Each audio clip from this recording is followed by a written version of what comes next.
Hello bachcho, let's read the question. The question says direction in the following question. A statement of assertion is followed by a statement of reason. Mark the correct choice as 1. If both assertion and reason are true and reason is the correct explanation of assertion. 2. If both assertion and reason are true but reason is not a correct explanation of assertion. 3. If assertion is true but reason is false. 4. If assertion is false but reason is true.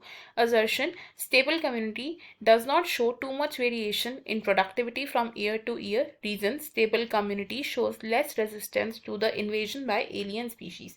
Question में हमें assertion और reason statement दी गई है.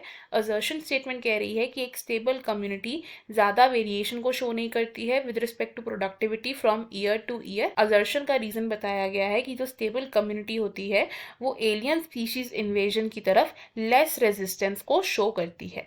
हमारे पास 4 options हैं, हमें इनमें से करेक्ट ऑप्शन को चूज करना है. इस क्वेश्चन में अगर हम बात करें की कॉन्सेप्ट की, तो फॉर दिस क्वेश्चन हमारा की कॉन्सेप्ट होगा एक stable community. Stable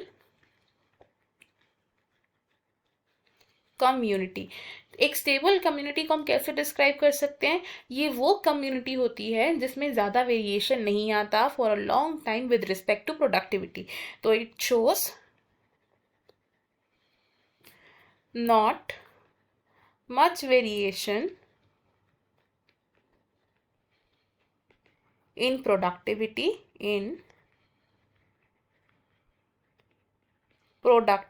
year to year, यानी कि एनुअल प्रोडक्टिविटी में ज़्यादा चेंज नहीं आता है.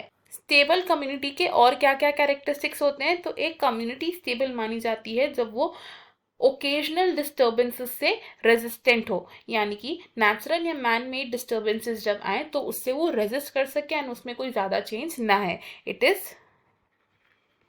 Resistant to occasional disturbances. And next characteristic क्या हो सकता है कि एक स्टेबल कम्युनिटी रेजिस्टेंट होती है to the alien species invasion, यानी कि अगर हम उस कम्युनिटी में एक स्पीशीज को इंट्रोड्यूस करें तो उस स्पीशीज का ज़्यादा इफेक्ट ना पड़े हमारी कम्युनिटी पे एंड हमारी कम्युनिटी स्टेबल ही रहे. नेक्स्ट कैरेक्टरिस्टिक क्या है? It is resistant to alien species invasion.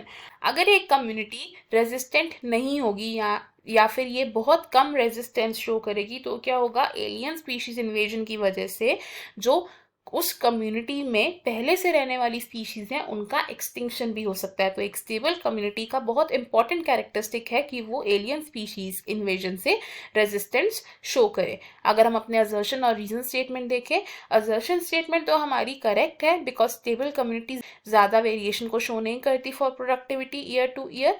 And जो रीज़न दिया गया है ये रॉन्ग है बिकॉज एक स्टेबल कम्युनिटी लेस रेजिस्टेंस को शो नहीं करती है, हाई रेजिस्टेंस को शो करती है to invasion by alien species. तो हमारा ऑप्शन 1 रॉन्ग हो जाएगा बिकॉज रीजन स्टेटमेंट फॉल्स है एंड वो करेक्ट एक्सप्लेनेशन नहीं है असर्शन का.